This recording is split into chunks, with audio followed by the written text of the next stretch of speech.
কথা তো বেশি নাই, কথা খুব সামান্য।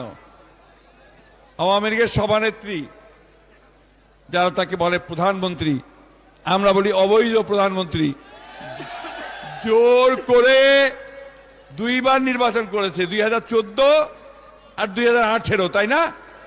2014-তে কেউ ভোট দিতে যায় না, গিয়েছিলেন? 154 জনকে বিনা প্রতিদ্বন্দ্বিতায় নির্বাচিত ঘোষণা করেছে, তাই না?